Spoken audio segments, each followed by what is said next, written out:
Assalamu alaikum. My name is Mubin Naz and I am from MK Preparations, and today we are going to discuss about the echinoderms.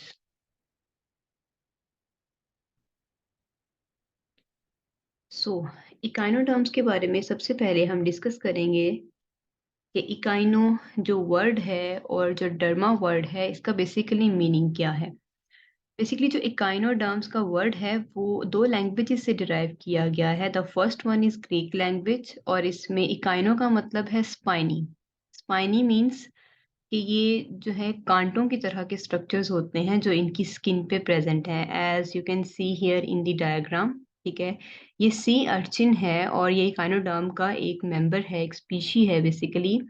और इनकी skin के ऊपर spine like structures आपको नजर आ रहे हैं। ठीक है, उसके बाद सेकंड जो है वो वर्ड है derma, derived from the Latin language, जिसका मतलब होता है स्किन।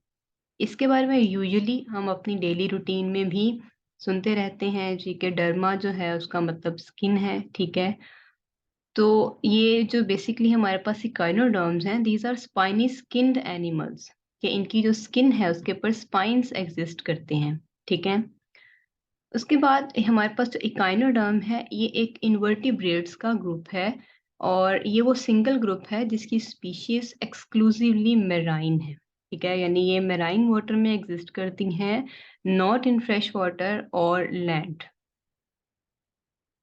अब हम इनकी बेसिक जो जनरल करेक्टरिस्टिक्स हैं बॉडी की, फर्स्ट ऑफ ऑल उनके बारे में स्टडी करेंगे। देन हम इनकी एक क्लास एस्टेरॉयडी को लेंगे और उसमें सी स्टार्स की जो बॉडी स्ट्रक्चर है, उसकी रिप्रोडक्शन है और डिफरेंट स्ट्रक्चर्स हैं उनको डिस्कस करेंगे।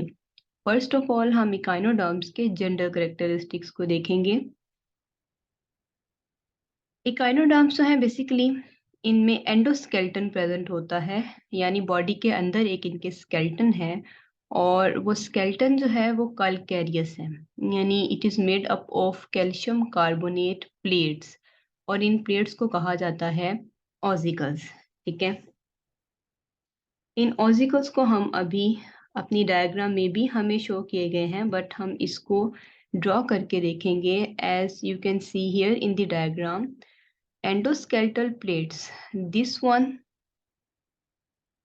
एंड दिस वन, ये एंडोस्केलेटल प्लेट्स हैं इनकी, और ये प्लेट्स जो हैं इनको हम ऑजिकल्स कहते हैं और ये बेसिकली कैल्शियम कार्बोनेट की बनी होती हैं। और इन प्लेट्स को आपस में कनेक्ट करने के लिए जो है वो कनेक्टिव टिश्यू इन दोनों के दरमियान एग्जिस्ट करता है। हम इसको इस तरीके से भी शो कर सकते हैं कि दो प्लेट्स हैं। ठीक है, और इन दो प्लेट्स को कनेक्ट करने के लिए these plates are basically calcareous and these plates are called ossicles, इनको हम ossicles कहते हैं। ठीक है, और ये ossicles जो है ये एक दूसरे के साथ कनेक्टेड हैं through the connective tissue, a cord of connective tissue. ठीक है, फिर इनके ऊपर जो है वो कवरिंग होती है एपिडर्मिस की। बेसिकली जो एंडोस्केलेटन है हमारे पास इकाइनोडर्म्स का, वो बिल्कुल हमारे स्केलेटन की तरह, लाइक कॉर्डेट्स के स्केलेटन की तरह, वर्टिब्रेट्स के स्केलेटन की तरह, वो मीजोडर्मली डिराइव्ड स्केलेटन है। Mesodermally derived skeleton, as you know कि कॉर्डेट्स में जो है वो मीजोडर्मली डिराइव्ड स्केलेटन होता है। अगर हम ह्यूमंस की बात करते हैं तो हमारी बॉडी में जो स्केलेटन है which is made up of hard bones, वो स्केलेटन हमारा बेसिकली जो मीजोडर्म जो कि बेसिकली एक जर्म लेयर है उससे डिराइव हुआ है, and it's present between the this layer is present between the ectoderm and the endoderm.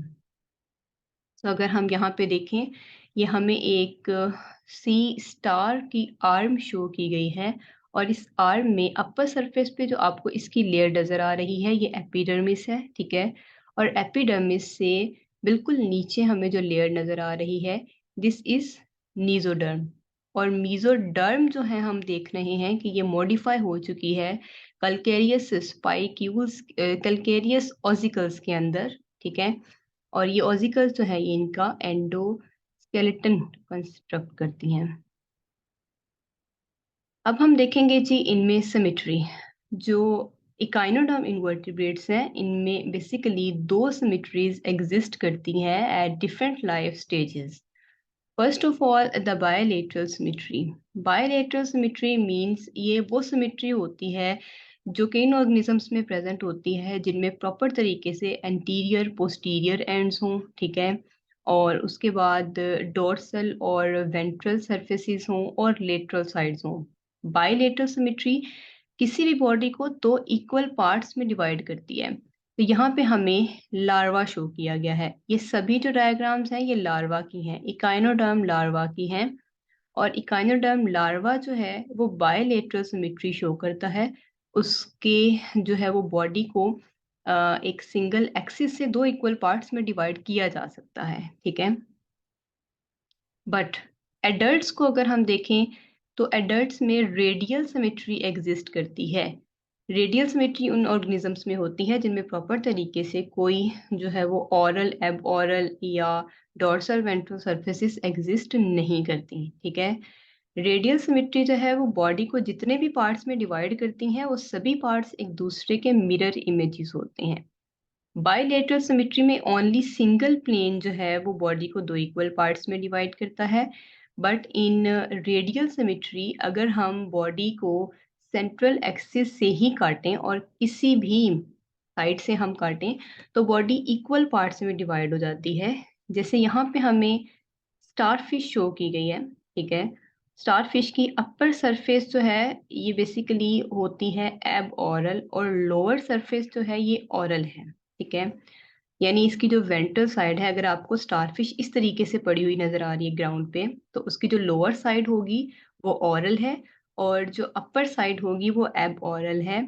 Lower side यानी ओरल साइड पे उसका माउथ प्रेजेंट होता है और अपर साइड यानी एब ओरल साइड पे उसका एनस प्रेजेंट होता है। तो अगर हम इसकी रेडियल सिमेट्री को देखें तो इसमें इस तरीके से हम इसको रेडियली जो है वो डिवाइड कर सकते हैं डिफरेंट प्लेन्स में। बेसिकली जो हमारे पास इकाइनोडर्म्स हैं उनके एडल्ट्स में पेंटा रेडियल सिमेट्री होती है। पेंटा मीन्स 5। पेंटा का मतलब है जी 5, कि बॉडी जो है इनकी 5 इक्वल पार्ट्स में डिवाइड हो सकती है।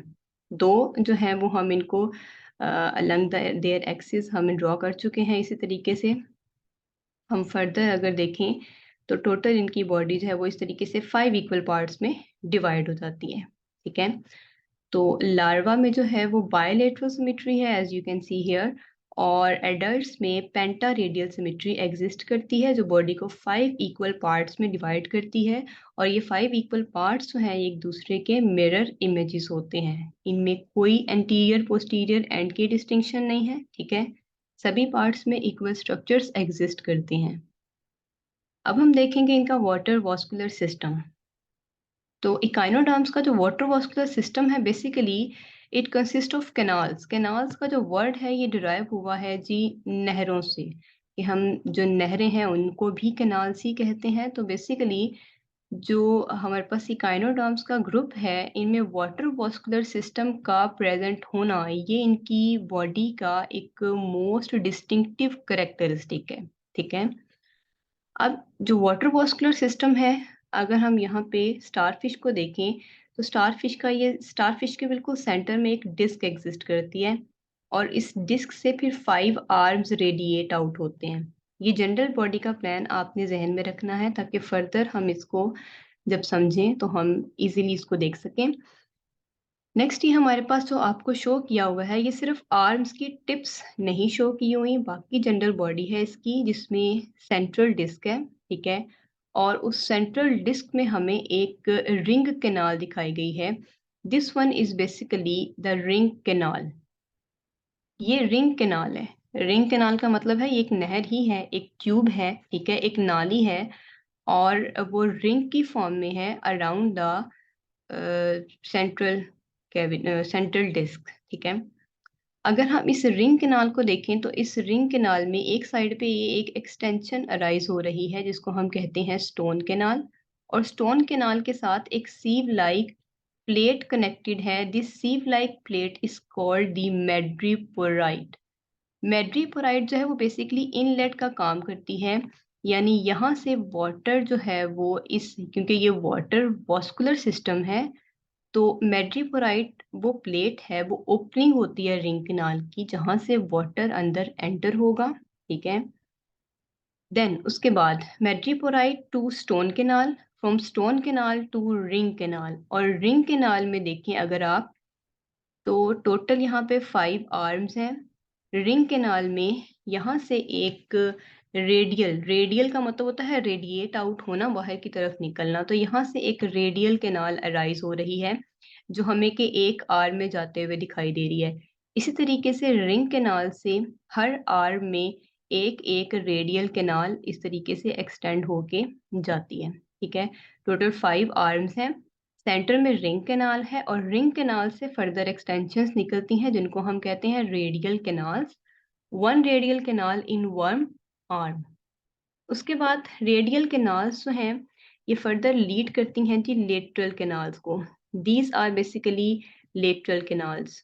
और लेटरल कैनाल्स फर्दर कनेक्टेड हैं ट्यूब फीट से। ये ट्यूब फीट हैं। ट्यूब फीट के बारे में हम फर्दर डिटेल से स्टडी करेंगे कि इस ट्यूब फीट का क्या स्ट्रक्चर है और क्या फंक्शन है। फिलहाल जो आपने फोकस करना है वो आपके वाटर वास्कुलर सिस्टम पे है। ये वाटर वास्कुलर सिस्टम के ये पार्ट्स हैं जो हमने अभी स्टडी किए हैं, जिसमें हमने देखा कि इसमें मैड्रीपोराइट ये इनलेट का काम कर रही है। Madreporite serve as an inlet, यानी ये वो ओपनिंग है रिंग कैनाल में जहाँ से वाटर एंटर होगा। देन ये हमारे पास पाथवे है कि मैड्रीपोराइट से वाटर स्टोन कैनाल में जाता है, वहां से देन फर्दर रिंग कैनाल, ठीक है। This one is ring canal. Ring canal से फर्दर एक्सटेंशंस निकल रही हैं जी radial, radial to lateral and lateral to the tube feet, ठीक है। तो ring canal, then radial canal, then lateral canal and then tube feet. ये हमारे पास वाटर वास्कुलर सिस्टम का जनरल स्ट्रक्चर है। अब हम देखेंगे ट्यूब फीट के बारे में, जिनको हमने यहाँ पे स्किप किया। फर्दर डिटेल हम इसकी देखेंगे कि ट्यूब फीट क्या है और इनका क्या फंक्शन है। ट्यूब फीट बेसिकली एक्सटेंशंस हैं वाटर वास्कुलर सिस्टम की। अगर आपको याद हो, हमने पीछे जो है वो देखा कि लेटरल कैनाल लीड करती है ट्यूब फीट को। लेटरल कैनाल फर्दर एक्सटेंड होती है और ट्यूब फीट बनाती है। तो बेसिकली हम कह सकते हैं कि वाटर वास्कुलर सिस्टम की एक्सटेंशन से बनते हैं tube feet. Tube feet basically emerge through the openings in the skeletal ossicles, यानी ये skeletal ossicle से emerge होते हैं। अगर हम यहाँ पे फिश का की एक स्टार फिश की हम एक आर्म ड्रॉ करें इस तरीके से, और इस आर्म में क्या है हमारे पास ossicles हैं, ठीक है। दीज आर द ossicles और ये इसकी आर्म है, और यहाँ से हमें इस तरीके से एक्सटेंड होते हुए स्ट्रक्चर्स नज़र आएंगे जिनको हम कहते हैं ट्यूब फीट।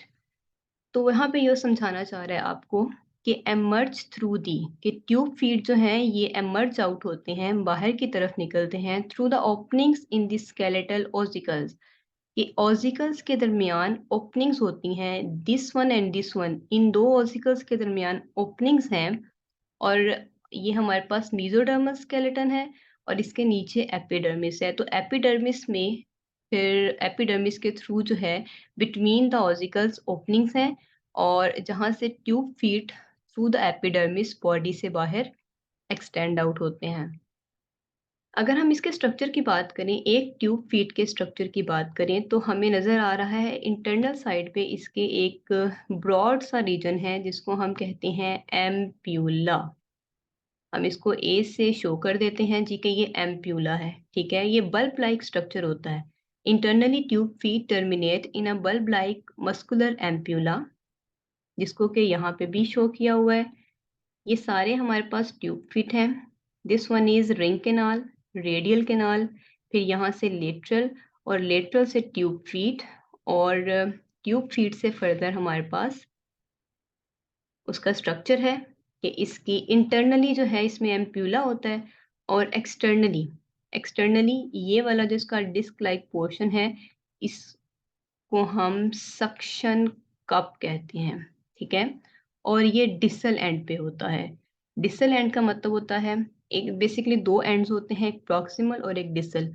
प्रॉक्सिमल कहते हैं ये वाला रीजन जहाँ से कि कोई बॉडी का स्ट्रक्चर स्टार्ट होता है और डिसल जहाँ पे वो ख़त्म होता है। तो प्रॉक्सिमल साइड पे एम्प्यूला है जो कि इंटरनल है यानी आर्म के अंदर प्रेज़ेंट होता है और इसके डिसल एंड पे सक्शन कप है जो कि बाहर प्रेज़ेंट होता है, ठीक है? अब हम देखेंगे जी फंक्शंस। वाटर वास्कुलर सिस्टम जो है वो लोकोमोशन में हेल्प करता है।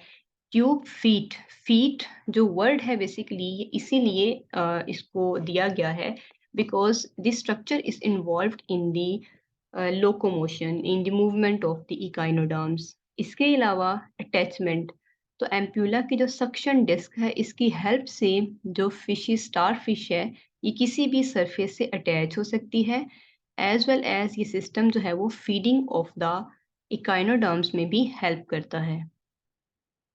इसके अलावा वाटर वास्कुलर सिस्टम और ट्यूब फीड के बाद हम कुछ एक्स्ट्रा स्ट्रक्चर्स की बात करेंगे जो कि इस वाटर वास्कुलर सिस्टम के साथ एसोसिएटेड होते हैं। फर्स्ट वन है हमारे पास टाइडमैन बॉडीज। टाइडमैन बॉडीज जो हैं ये आपको नजर आ रही हैं दिस वन। ये ब्लू वाली जो हैं ये टाइडमैन बॉडीज हैं और ये बेसिकली स्वेलिंग्स हैं रिंग कैनाल की, ठीक है? और इनका फंक्शन क्या होता है, ये वो साइट्स हैं जिनमें फेगोसिटिक सेल्स बनेंगे जिनको स्पेसिफिकली नाम दिया गया है यहाँ पे सीलोमोसाइट्स। ये जो फेगोसिटिक सेल्स या सीलोमोसाइट्स हैं ये इम्यूनिटी में रोल प्ले कर रहे हैं। फेगो एज यू नो कि फेगो साइटोसिस क्या होती है, एनगल्फ कर लेना किसी भी चीज को। तो ये फेगोसिटिक सेल्स जो हैं ये इकाइनोडर्म्स की इम्यूनिटी में रोल प्ले कर रहे होते हैं, ठीक है? देन है हमारे पास second polian vesicles. Polian vesicles are basically sacs, these sacs, ठीक है? ये सैक्स हैं बेसिकली बैलून की तरह के स्ट्रक्चर्स होते हैं associated with the ring canal, यानी ये भी रिंग कैनाल से ही अटैच हुए होते हैं और ये फ्लूइड स्टोरेज में हेल्प करते हैं क्योंकि डायरेक्टली कनेक्टेड हैं विद द रिंग कैनाल। तो ये फ्लूइड को स्टोर कर लेते हैं ताकि वाटर वास्कुलर सिस्टम जो है वो मेंटेन रहे, वो बैलेंस्ड रहे, ठीक है? और इकाइनोडर्म्स की एक्टिविटीज नॉर्मल बेसिस पे होती रहें। जनरल स्ट्रक्चर्स हमारे हो गए जी complete. Now we are moving towards the class asteroidea और क्लास एस्टेरॉयडी को रिप्रेजेंट कर रहे हैं यहाँ पे सी स्टार्स। सी स्टार्स जो हैं हम इसी की एग्जांपल लेंगे इसमें ताकि हमें इसके सारे स्ट्रक्चर समझने में आसानी हो सके। फर्स्ट ऑफ ऑल जनरली अगर हम बात करें इनकी बॉडी की तो सी स्टार्स जो हैं ये ब्राइटली कलर्ड ऑर्गेनिजम्स हैं। रेड, ऑरेंज, ब्लू और ग्रे कलर्ड की फिशेस होती हैं, ठीक है? और इनमें टोटल 5 आर्म्स हैं, ठीक है? और ये जो 5 आर्म्स हैं these are radiating from the central disc. General body का प्लान आपको ऑलरेडी इसके जनरल स्ट्रक्चर में भी थोड़ा बहुत अंदाजा हो चुका है, ठीक है? Now we are moving towards the general body structure of the sea star. So सबसे पहले है हमारे पास dermal branchiae. Derma means again skin, ठीक है? ब्रैंकाई ये एक्सटेंशंस होती हैं जो स्किन के थ्रू यानी इनकी डर्मिस के थ्रू रेडिएट आउट हो रही होती हैं। बेसिकली इनकी बॉडी वॉल की एक्सटेंशंस हैं। These are thin folds of the body wall that extend between the ossicles. अगर हम इसको देखें यहाँ पे हमारे पास जो स्टार फिश है इसकी ये लोअर साइड है, ठीक है? ऑरल और upper side aboral. Lower side पे माउथ होता है और अपर साइड पे एनस लोकेटेड होता है। यहाँ से अगर हम इसको देखें तो हम यहाँ पे डर्मल ब्रैंकाई ड्रॉ करने की कोशिश करेंगे। जो डर्मल ब्रैंकाई हैं ये हमारे पास स्किन है, ठीक है? एपिडर्मिस है, यहाँ से इस तरीके से एक्सटेंड आउट होते हैं। These are basically dermal branchiae. और ये जो डर्मल ब्रैंकाई हैं ये भी स्पायरिक ऑसिकल्स ऑसिकल्स के दरमियान जो स्किन है उसकी फोल्डिंग से एक्सटेंड आउट होते हैं। ये हमें जो डायग्राम शो की गई है ये एक स्टारफिश के आर्म की का क्रॉस सेक्शनल व्यू है बेसिकली। अगर हम इसको देखें यहाँ से ये स्टारफिश के आर्म का क्रॉस सेक्शनल व्यू है तो इसको इलेबोरेट करके यहाँ पे दिखाया गया है। अब इसमें सरफेस पे है क्योंकि डर्मिस यहाँ से रेडिएट आउट हो रहे हैं डर्मल ब्रैंकाई तो यहाँ पे आप डायग्राम में देख सकते हैं कि ये सरफेस पे एपिडर्मिस है। एपिडर्मिस के नीचे मीजोडर्म से डिराइव्ड हुए हुए जो ऑजिकल्स हैं, calcareous ossicles in the form of plates, ये आपको नजर आ रहे हैं। ठीक है, अपर साइड पे एपिडर्मिस है, देन उससे नीचे मीजोडर्म से डिराइव हुआ हुआ स्केल्टन है in the form of ossicles. और अब इन ऑजिकल्स के दरमियान ये हैं जी डर्मल ब्रैंकाई। हम देख सकते हैं कि ये इस तरीके से एक्सटेंड आउट हो रहे हैं and are present between the dermal bronchi. ठीक है, इनका बेसिकली फंक्शन क्या है, क्योंकि डर्मिस से रिलेटेड है, स्किन से रिलेटेड है, और हमारे पास जो इकाइनोडर्म्स हैं इनमें एज सच कोई मैकेनिज्म नहीं होता, कोई स्ट्रक्चर नहीं होता स्पेसिफिकली गैसियस एक्सचेंज के लिए। ठीक है, मतलब इनमें कोई लंग्स नहीं है, ठीक है, गिल्स नहीं है, तो इनका जो गैस एक्सचेंज है वो जनरल बॉडी सरफेस से थ्रू द डर्मल ब्रैंकाई होता है। अब हम बात करेंगे पेडिसिलेरियाई। पेडिसिलेरिया जो है, these are pincer like structures on the aboral surface. Aboral surface हम फिर से देख लेते हैं जी, ये सरफेस एबोरल सरफेस है। ठीक है, यहाँ पे इस तरीके से पिंसर लाइक स्ट्रक्चर्स प्रेजेंट होते हैं, दीज आर, जिनके 2 लोब्स होते हैं। ठीक है, तो ये है हमारे पास pedicellariae. These are pincer like structures. ठीक है, शार्प हैं, पॉइंटेड हैं, इनका फंक्शन होता है डिफेंस। ये बॉडी को प्रोटेक्शन प्रोवाइड करते हैं, एज वेल एज क्योंकि ये इस तरीके से सरफेस पे लोकेटेड हैं, तो सरफेस से, बॉडी की सरफेस से डेब्रिस को रिमूव करना, यानी जो भी एक्स्ट्रा चीज़ें इनकी बॉडी के साथ अटैच हो जाती हैं फ्रॉम द सेडिमेंट्स, उनको क्लियर अप करना, ये फंक्शन होता है पेडिसिलेरिया का। Now the ambulacral groove. Ambulacral groove क्या है जी, डायग्राम में इसको समझना थोड़ा सा आपको जो है वो ट्रिकी है। वो इस तरीके से कि ये जो एम्ब्यूलेक्रल ग्रूव्स हैं, ये हमारे पास सीरीज हैं ऑजिकल्स की that runs the length of the oral surface of each arm. यानी ये जो हमारी इकाइनोडर्म की वेंट्रल सरफेस होती है, वहां पे एग्जिस्ट करते हैं। अगर हम डायग्राम में इसको थोड़ा सा समझने की कोशिश करें, तो ये आर्म है, इसकी अपर सरफेस है और लोअर सरफेस है, ये एब ऑरल है और नीचे वाली ऑरल है। तो ऑरल सरफेस पे वो कह रहा है कि इस तरीके से प्रेजेंट हैं एम्ब्यूलेक्रल ग्रूव्स। और ये एम्ब्यूलेक्रल ग्रूव्स में यहाँ लेंथ वाइज होता क्या है, इस तरीके से ये सीरीज, ये जो आपको नजर आ रही हैं ऑजिकल्स, दिस वन और दिस वन, ये पूरी सीरीज है, लेंथ वाइज पीछे की तरफ एक्सटेंड हो रही हैं, और पूरी आर्म के अंदर ये लेंथ वाइज एक्सटेंड होती हैं। ठीक है, तो इनको हम कहते हैं एम्ब्यूलेक्रल ग्रूव। ये इस तरीके से ग्रूव लाइक स्ट्रक्चर बनाते हैं। ठीक है, ये और चीज है, और इसके अंदर जो पूरी length wise radial canal run करती है वो वाटर वास्कुलर सिस्टम का पार्ट है, तो इससे आपने कंफ्यूज नहीं होना। बेसिकली जो एम्ब्यूलेक्रल ग्रूव है, ये ऑजिकल्स, सीरीज ऑफ ऑजिकल्स हैं जो कि ओरल सरफेस पे है, लेकिन जो हमारे पास रेडियल कैनाल होती है, वो रेडियल कैनाल बिल्कुल सेंटर में एक्सटेंड आउट हो रही होती है। ठीक है, यहाँ पे अगर हम इसको शो करें तो उसने आपको, ये इसकी लोअर सरफेस है। ठीक है, ओरल सरफेस है, ओरल सरफेस में ये आपको एम्ब्यूलेक्रल ग्रूव शो किया हुआ है। ठीक है, और ये बेसिकली ओजिकल्स हैं जो कि एक्सटेंड होके बना रही हैं एम्ब्यूलेक्रल ग्रूव को। अब हम बात करेंगे फीडिंग और डाइजेस्टिव सिस्टम की। तो इनमें माउथ प्रेजेंट होता है, स्टारफिश में माउथ से फर्दर एसोफेगस उसके साथ कनेक्टेड है, और एसोफेगस के बाद है जी स्टमक। ठीक है, 3 पार्ट्स हैं basically, mouth, oesophagus and then stomach, और इनमें शॉर्ट इंटेस्टाइन भी प्रेजेंट होती है। ठीक है, अगर हम फीडिंग की बात करें तो फीडिंग में जो स्टार फिश है, बेसिकली बाइवॉल्व्स जो कि मोलस्क की क्लास है, उन पे फीड करती हैं, क्योंकि एक्वेटिक हैं, एक्सक्लूसिवली मेराइन हैं, क्रस्टेशियंस पे फीड करते हैं। ठीक है, अब स्टमक जो है वो इनका फर्दर 2 रीजन्स में डिवाइडेड है। First region is cardiac stomach and second region is pyloric stomach. जैसे हम अगर अपनी बात करें तो हमारे स्टमक के 2 पार्ट्स होते हैं बेसिकली, कार्डियक स्टमक और पाइलोरिक। कार्डियक वो होता है जो कि हमारे एसोफेगस और स्टमक के दरमियान वाला पोर्शन है, और पाइलोरिक जो हमारे स्टमक और स्मॉल इंटेस्टाइन के दरमियान वाला पोर्शन है।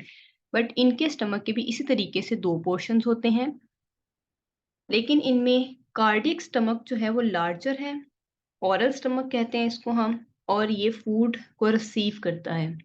देन है हमारे पास पाइलोरिक स्टमक, स्मॉलर है, एब ओरल है, ठीक है, और ये जो है ये सिक्रीशंस रिलीज करता है फॉर द डाइजेशन। अगर हम इसको समझने की कोशिश करें तो सरफेस जो है उस पे तो एनस है, बट लोअर साइड पे माउथ होगा। तो हम इतना सा जो हमारे पास यहाँ पे इसकी रिंग कैनाल है, सेंट्रल डिस्क है, इस सेंट्रल डिस्क को हम लेते हैं, तो ये उसने आपको इसकी इतनी सी सेंट्रल डिस्क का पोर्शन शो किया हुआ है, और उसके बाद यहाँ से इस तरीके से आर्म रेडिएट आउट हो रही है। तो ये है जी आर्म, ठीक है, आर्म रेडिएट आउट हो रही है। तो हम सबसे पहले देखेंगे कि इसकी ऑरल सरफेस पे माउथ है, ठीक है, ऑरल सरफेस पे ये माउथ है, और माउथ से ऑनवर्ड है जी first large cardiac stomach, and then उसके बाद है स्मॉल पाइलोरिक स्टमक, ठीक है। अब पाइलोरिक स्टमक से फर्दर कुछ एक्सटेंशंस निकलती हैं जिनको हम कहते हैं ब्रांचेस हैं पाइलोरिक सिकी। ये आपको नजर आ रही हैं सारी, दीज आर पाइलोरिक सिकी। इनका काम क्या होता है? सिक्रीशंस रिलीज करना और एब्जॉर्प्शन करना डिफरेंट मटेरियल्स की, और ये हर आर्म में रेडिएट आउट होती हैं, ठीक है। जो जनरल स्ट्रक्चर्स हम स्टडी कर चुके हैं सी स्टार के, ये उनका एक ओवरव्यू है। Anus on the aboral side, then mouth जो कि इसकी ओरल यानी नीचे वाली साइड यानी वेंट्रल साइड पे होता है, ठीक है। उसके बाद ये आपको सेंट्रल डिस्क शो की गई है। देन द डाइजेस्टिव ग्लैंड्स जो आपने देखा कि in the form of pyloric caeca है, और वो हर आर्म में रेडिएट आउट हो रहे हैं। These are the this is the ring canal, ठीक है, और रिंग कैनाल से रेडिएट आउट हो रही है रेडियल, रेडियल से लेटरल, और लेटरल से फिर ट्यूब फीट, और ट्यूब फीट का जो आपको एक्सपेंडेड रीजन नजर आ रहा है ये एम्प्यूला है, और जो लोअर पोर्शन है ये इसका सक्शन डिस्क है जिसकी हेल्प से ये अटैच होते हैं, ठीक है। फिर ये हमारे पास गोनेट्स हैं। इन गोनेट्स के बारे में हमने इसकी रिप्रोडक्शन में देखना है कि हर आर्म के अंदर टू गोनेट्स प्रेजेंट होते हैं। तो इस पॉइंट को आपने जहन में रखना है, इनको हम देख लेते हैं यहाँ पे, ठीक है। फिर ये इसकी सरफेस से इसका थोड़ा सा पोर्शन दिखाया हुआ है जिसमें ये है मेड्रीपोराइट, ये वो डिस्क है जिसके थ्रू वाटर एंटर होगा। ये वो स्पाइन्स हैं जो इनकी स्किन पे प्रेजेंट होते हैं, ठीक है। Now nervous system and sensation. Nervous system की अगर हम बात करें तो इनमें जो है वो नर्वस सिस्टम रिंग कैनाल्स की फॉर्म में होता है, रिंग नर्व्स की फॉर्म में होता है, नर्व रिंग की फॉर्म में होता है। और ये नर्व रिंग उसी तरीके से सेंट्रल डिस्क में जिस तरीके से रिंग कैनाल है उसके साथ ही नर्व रिंग भी प्रेजेंट होती है। और हम देखते हैं कि रिंग कैनाल से रेडियल कैनाल ईच आर्म में रेडिएट आउट होती हैं, और यहाँ पे नर्व रिंग से उसी तरीके से नर्व रिंग से फिर रेडियल नर्व जो है वो हर आर्म में रेडिएट आउट होती हैं, ठीक है, ताकि पूरी बॉडी को ये सेंस कर सके। इनकी बॉडी जो है वो डिफरेंट तरह के स्टिमुलस को रिस्पॉन्ड कर सकती है, जिसमें कि लाइट यानी इनके पास फोटो रिसेप्टर्स भी हैं, ये केमिकल्स को डिटेक्ट करते हैं, इनके पास कीमो रिसेप्टर्स हैं। इसके अलावा वेरियस मैकेनिकल स्टिमुलाई यानी कोई चीज़ इनको आके टच करे, ठीक है, सरफेस से, कोई प्रीडेटर या प्रे वगैरह, तो उसको भी सेंस करते हैं, ठीक है। इनकी पूरी बॉडी पे सेंसिटिव रिसेप्टर्स डिस्ट्रीब्यूटेड हैं। स्पेसिफिकली इनकी जो आर्म्स की टिप्स हैं यहाँ पे फोटो रिसेप्टर्स प्रेजेंट होते हैं अबंडेंट अमाउंट में। जो फोटो रिसेप्टर्स हैं वो इनकी टिप्स ऑफ द आर्म्स पे प्रेजेंट हैं। गैस एक्सचेंज और एक्सक्रीशन की अगर हम बात करें तो गैस एक्सचेंज और एक्सक्रीशन के लिए इनमें एज सच कोई स्पेसिफिक मैकेनिज्म नहीं है। एक बात आपने जहन में रखनी है वो ये कि इकाइनोडर्म्स में सिर्फ रिप्रोडक्शन और डाइजेशन के लिए स्पेसिफिक स्ट्रक्चर्स प्रेजेंट हैं, बट नो स्पेसिफिक स्ट्रक्चर्स और organs present for the excretion और गैस एक्सचेंज। तो इनकी गैस एक्सचेंज के लिए हमने एक स्ट्रक्चर पढ़ा था, डर्मल ब्रंकाई। वो यहाँ पे भी एग्जिस्ट करता है। इसके अलावा गैस एक्सचेंज इनके ट्यूब फीट की हेल्प से भी होता है। एज यू नो कि ट्यूब फीट में वाटर फिल हो जाता है, ठीक है, तो जनरली जो है वो गैसियस एक्सचेंज में हेल्प करता है। इनका जो एक्सक्रीटरी केमिकल है वो है नाइट्रोजीनियस वेस्ट है वो है अमोनिया, ठीक है, because they are truly marine. और एक्वेटिक ऑर्गेनिजम्स जो हैं उनमें मोस्टली अमोनिया प्रेजेंट होता है। फिर हम बात करेंगे रीजनरेशन की। जी, तो रीजनरेशन के लिए जो इकाइनोडर्म्स हैं उनमें स्टार फिश की तो मोस्ट प्रोबेबली बहुत इम्पोर्टेंस है रीजनरेशन के लिए, कि ये पावर्स ऑफ रीजनरेशन शो करती हैं। वो इस तरीके से कि अगर इनकी जो एक आर्म है वो कट जाए, ठीक है, स्टारफिश की, और उसके साथ थोड़ा सा पोर्शन सेंट्रल डिस्क का भी हो, तो ये arm, single arm with little much central disc portion, ये पूरी ग्रो करके तो एक स्टारफिश में कन्वर्ट हो जाती है। तो अगर एक आर्म है, ठीक है, उसके साथ सेंट्रल डिस्क का थोड़ा सा पोर्शन है, तो ये ग्रो करती है और बिल्कुल इसके जैसी न्यू फिश, स्टारफिश में कन्वर्ट हो जाती है। ये इसका मैकेनिज्म एक तरह से एसेक्सुअल रिप्रोडक्शन के लिए भी है। तो अब हम देखेंगे इसकी रिप्रोडक्शन। रिप्रोडक्शन के लिए एसेक्सुअल रिप्रोडक्शन बिल्कुल उसी तरीके से हमने जैसे रीजनरेशन पढ़ी, तो बेसिकली रीजनरेशन के थ्रू ही ये एसेक्सुअली रिप्रोड्यूस करती हैं। देन अगर हम सेक्सुअल रिप्रोडक्शन के लिहाज से देखें तो दीज आर डायशियस। इसका मतलब ये है, डायशियस और मोनोएशियस ये दो टर्म्स होती हैं। मोनोएशियस का मतलब होता है कि एक ही बॉडी में मेल और फीमेल सेक्स ऑर्गन्स प्रेजेंट होते हैं, but in this case these are dioecious. इसका मतलब ये है कि इनमें दो सेक्सेस सेपरेट होंगे, ठीक है, मेल और फीमेल, बट ये इस तरीके से होता है कि ये एक्सटर्नली आपको डिस्टिंग्विशेबल नहीं होते, ठीक है। एक्सटर्नली हम नहीं देख के बता सकते कि ये मेल सी स्टार है या ये फीमेल सी स्टार है। और इनके हर आर्म के अंदर दो गोनेट्स प्रेजेंट हैं, as you can see here, यहाँ पे एक है, और ये आपको फिश जो है वो एक सॉरी जो आर्म है वो आपको इसकी एक लेटरल साइड से दिखाई गई है, लेटरल व्यू है। इसकी बैक साइड पे एक और गोनेट प्रेजेंट है।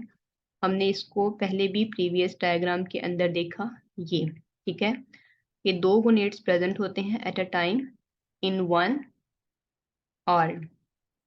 उसके बाद गोनोपोड्स, ये वो पोड्स हैं जो कि हर आर्म की बेस पे प्रेजेंट होते हैं, ठीक है। गोनोपोड्स जो हैं, जैसे ये आपको स्ट्रक्चर्स नजर आ रहे हैं, तो हर आर्म की बेस पे प्रेजेंट होते हैं कुछ पोर्स, और इन पोर्स के थ्रू जो है ये गोनेट्स में बनने वाले जो जर्म सेल्स हैं यानी एग्स और स्पर्म्स बाहर रिलीज होते हैं, ठीक है।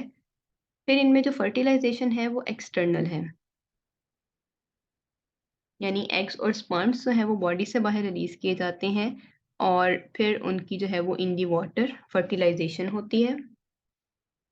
फर्टिलाइजेशन के बाद हम बात करेंगे इनकी डेवलपमेंट की। डेवलपमेंट में गैस्ट्रुलेशन, गैस्ट्रुलेशन यानी जर्म लेयर्स की फॉर्मेशन। तो जर्म लेयर्स की फॉर्मेशन के फौरन बाद जो है वो इनमें फर्स्ट ऑफ ऑल बनता है लार्वा। जो फर्स्ट लार्वा है उसको हम बाइपिनेरी लार्वा कहते हैं, ठीक है। और जो बाइपिनेरिया लार्वा है, इस बाइपिनेरिया लार्वा में हमें जो है वो कुछ सीलियरी बैंड्स नजर आ रहे हैं, ठीक है। और ये जो बाइपिनेरिया लार्वा है ये बायलेटरली सिमेट्रिकल है। उसके बाद जो है ये बाइपिनेरिया लार्वा सी स्टार में एक और लार्वा में कन्वर्ट होता है जिसको हम ब्रैक्योलेरिया लार्वा कहते हैं। और ये जो ब्रैक्योलेरिया लार्वा है, it is characterized by the presence of the arms, ठीक है। यानी जो बाइपिनेरिया लार्वा है इसमें सिर्फ सीलियरी बैंड्स होते हैं, और जब इसमें आर्म्स की फॉर्मेशन हो जाती है तो फिर ये कन्वर्ट हो जाता है ब्रैक्योलेरिया लार्वा के अंदर, ठीक है। आफ्टर दैट इसकी मेटामॉर्फोसिस होती है, फिर ये जुवेनाइल सी स्टार में कन्वर्ट होता है, और देन एडल्ट में, ठीक है।